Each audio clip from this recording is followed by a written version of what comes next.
Hi guys, well I saw Fast and Furious 6 today.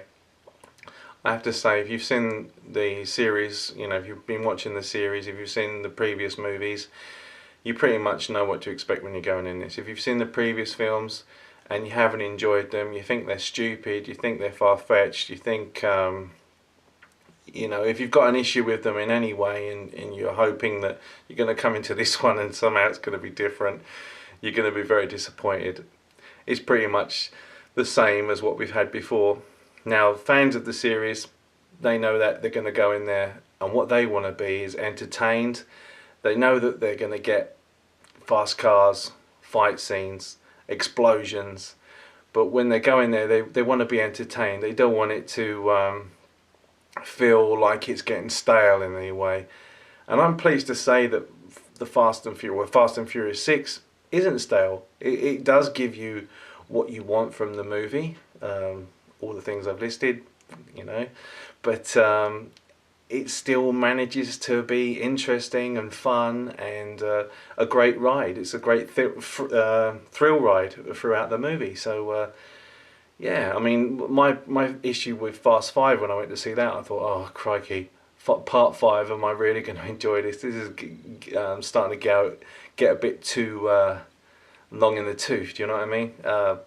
Am I really going to enjoy this? And I went and saw it, and it sort of upped the action, up the tempo, brought in some new characters like The Rock, and was actually one of the most enjoyable of the series. And I'm pleased to say that the pace set by Fast and Furious 6, sort of keeps at that fast pace and with some great action. It's got a plot that is not great in any way, but it's still interesting, and they've done some good stuff like bringing Michelle Rodriguez's character back. Yes, it's absolutely ridiculous the reason why she's back, and kind of daft the explanation of why she's back, but I don't care. It was I still enjoyed it. I thought it was good to see the character of Letty back in the film. And there are a lot of characters in this. They've basically got all the popular characters that they had in Fast 5 and all the previous movies, and they've got them in this one. And they're all trying to do this mission together, and they've all got their own roles. And I think the movie juggled it really well with each character. Each character either gets to have a really good car race, or they have a good fight scene. They get some snappy comedic moments together, or they get some serious moments, and they're interesting to still watch on screen, and you do care about them, and you're worried. There is a sense of peril with each action scene. Unfortunately, when we get into the action scenes, they are great. They're fantastic to watch. The one problem I had is that what they were doing was they were insisting on showing the tank chase before Iron Man 3, and I had to watch it again when I went to see Star Trek Into Darkness. And this whole scene with the tank chase went on for about 6 minutes, and I actually put that on before those two movies.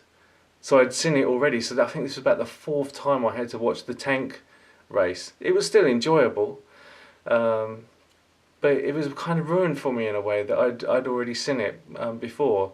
That's what I was saying about previous movies. I liked that Star Trek and Iron Man, whether you like the surprises or not, they kept them as surprises for when you went to see the film. And this I felt sort of gave too much away, especially with that tank scene, and also with the trailer. When I watched the trailer, there was a scene with Vin Diesel in a car where he bursts out of something, and I turned to my wife when I watched the trailer and I said, I bet that's at the end. And sure enough, it's at the end of the film.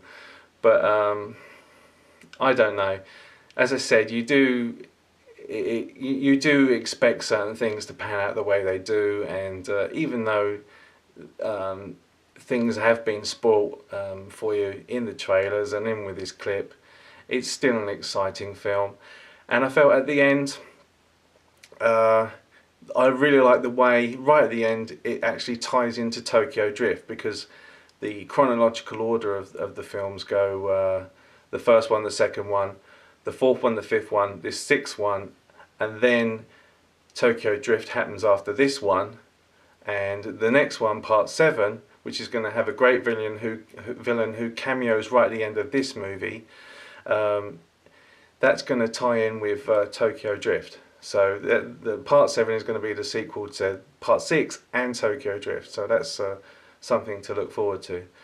So yeah, overall, more of the same, but it's not stale. It's really enjoyable. It's great to see all the characters back on screen. When dramatic things happen, you care about what happens to them in the story, and overall I enjoyed it. So it's not going to win any Oscars by any stretch of the imagination, but I'm going to give this 3.5 stars out of 5. I'll catch you later.